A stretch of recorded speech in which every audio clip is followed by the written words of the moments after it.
किनोळा गावामध्ये नंबर 1 जमीन आमच्या लातूर भागामध्ये काळी माती जर ह्याला आणायची म्हणलं घट बसवायला तर चूर्ण आणली पाहिजे मुकाट्या लोकांच्या रानातून. इकडे येताना मागा बघितलं जिकडे बघल तिकडे सगळे केळीचेच बाग आणि सगळा ऊसच आणि जिकडे बघल तिकडे सगळ्या हळदीच. मग या भगवंतानं ह्या गावाला सुपीक ठेवले. कसे ठेवले? सुपीक सुपीक एकदम सुपीक. सुपीक याचा अर्थ असा आहे की या ठिकाणामध्ये तुम्ही जर हिर खांदळ का हिर तर तुम्हाला सांगतो 50 फूट तुम्हाला धड लागत नाही. धड बोर जर पाडलं का नाही 100 फूट तुम्हाला केशिंग लागतंय आणि पुन्हा तुम्हाला धड लागतोय. तर सुपीक जमीन आहे सगळं या ठिकाणी, सर्व या ठिकाणी आहे. मग या गावामध्ये आपण सर्वांनीच काय करायचं आपल्याला तर या ठिकाणी जे ऊस लावायचा. ऊस ऊस तुम्ही म्हणता महाराज आम्हाला ऊसाची काही गरज नाही, केळी लावली. आता अरे त्याचा ऊस नाही बाबा, मधुरतेचा ऊस लावायचा आहे. आणि मधुरतेचा ऊस जर तुम्ही लावला मग त्याला काय करावं लागतंय? ऊस जर लावला, आता शेतकरी मंडळी या ठिकाणी बसली, तुमच्याकडे गुराळ का नाही? गुराळ गुराळ है का? गुराळ है का? मग मला सांगा त्या गुराळात ऊस घालते त्या सरकामध्ये चरूक सारखा रडत आहे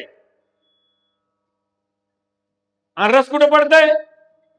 नांदीत पडते का नाही? तर तुम्ही कोण आहो? नांद आहो, नांद ऐकणारे. आणि कीर्तनकार कोण आहे माहिती आहे का? चरूक. आरडून आरडून बेजार तुम्ही नांदी. आमचं त्या ठिकाणी ज्ञानाचं, भक्तीचं, या ठिकाणी जास्त प्रेमाचं, संगीताचं, पकवाजाचं, पीटी मास्तरचं, आमच्या स्वामीचं, ह्या चौघ. आता मला सांगा तुमच्या गावात माणसं नाहीत का? चौघ उभा इथं आणि गावातले कुठे गेले? भूकंप झाला.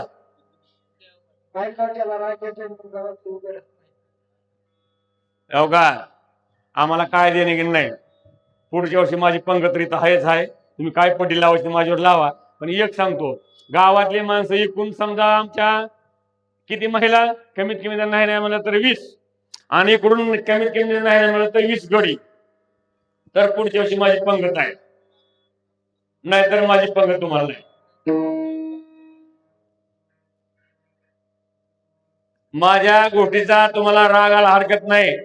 देवाच्या कामाला, भावाच्या कामाला, आई वडिलाच्या कामाला, लग्नाच्या कामाला, मौतीच्या कामाला काही जरी असलं सगळं विसरून तुम्ही काय करा?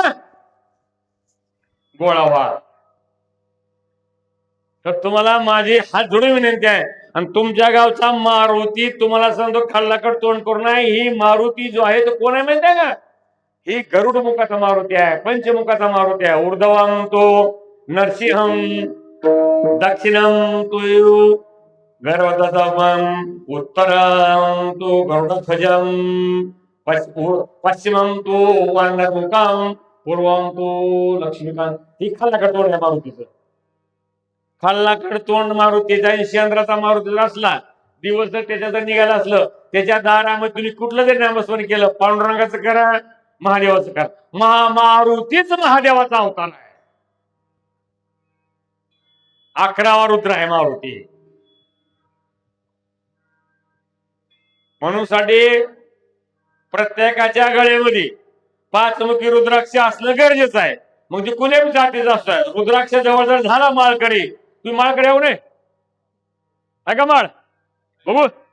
हा हाय हाय मागायला ती आपल्यावाले रुद्राक्ष घालायचे एक अर्थ तुम्हाला मी देतो. रुद्राक्ष भरपूर आणलेत. मी तिकडे ह्याला गेलतो नर्मदेला परिक्रमेला, भरपूर आणलेत. फुकट देतो काय नाही.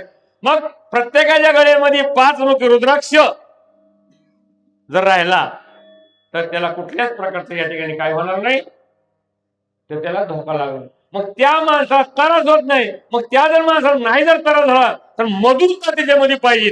मधुरता कुठे आहे? ऐकण्यामध्ये आहे. ऐकते कोण? श्रुत्यजन. आणि आरडते कोण? कीर्तनकार, एपीडी मास्तर. ही काय नाही ही कळले लोक. आणि ह्यांना सगळ्याला आपला रस ह्यांच्या नांदीमध्ये बसते. मग ह्यांच्या नांदी जर चांगल्या असल्या तर गुळू तयार होईल. आणि ह्यांच्या नांदी जर फुटलेल्या असल्या तर रस घरापोस्तर बी जाणार वाटेल घडून. शिवाहार शिवाहार शिवाहार.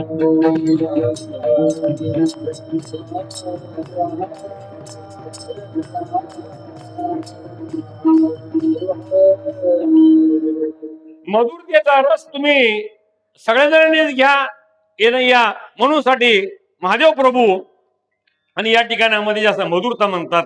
मधुरता आजकाल आली कोणामध्ये?